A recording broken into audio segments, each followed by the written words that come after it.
It's a familiar scenario. Disney is releasing a brand new animated TV show. A show that is seen as being the replacement for the beloved Star Wars The Clone Wars by a large portion of the fan base.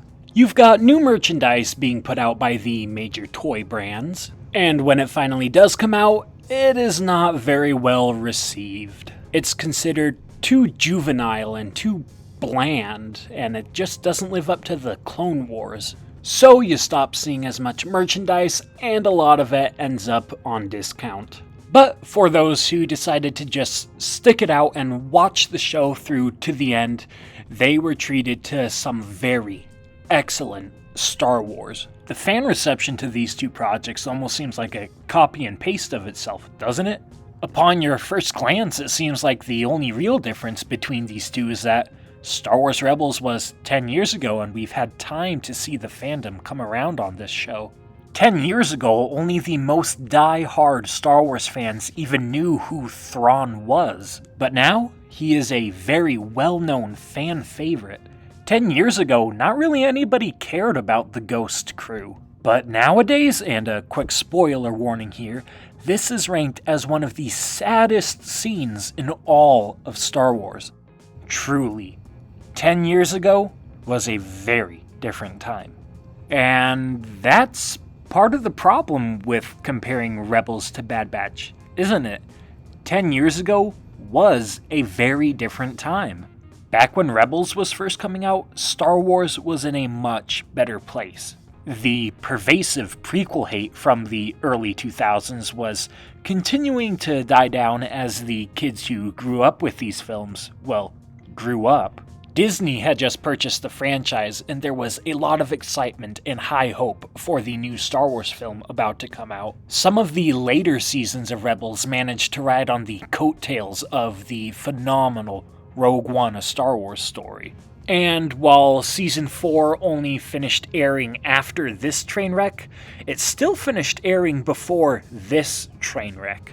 The Bad Batch, however, is coming in at a time where a lot of fans are either experiencing Star Wars fatigue or outright hate for Disney Star Wars. Back in the day, there was only 7 hours worth of content that was widely disliked, and that dislike was already fading. Right now, there is very easily over 10 times that amount.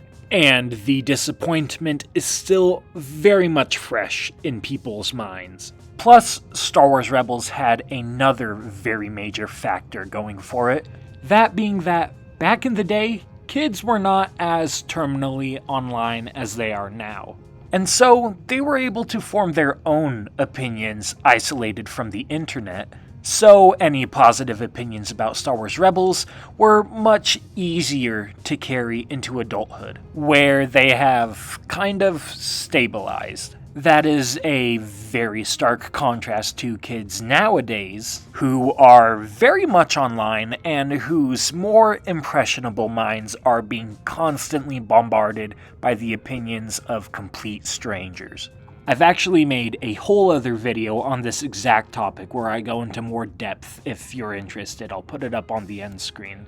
But the point is, Bad Batch has a much deeper hole to climb out of than Rebels did.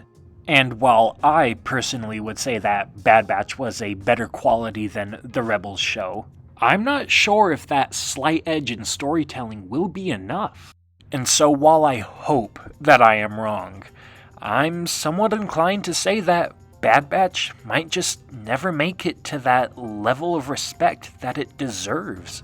But who knows what the future holds. Maybe in another 10 years, The Justifier will be one of those sets that people wish they didn't pass up on when they could still afford it. Much like the Ghost and the Rebel Combat Frigate and the Imperial Assault Carrier are today. Maybe people will be desperately hoping for a 10-year anniversary Bad Batch set. And sorry if that last little bit felt shoehorned in there, but I had to relate this back to LEGO Star Wars somehow. At any rate, I'll be curious to hear what you guys have to say about this in the comments. Do you think what I had to say made sense, or am I completely missing the mark on all this?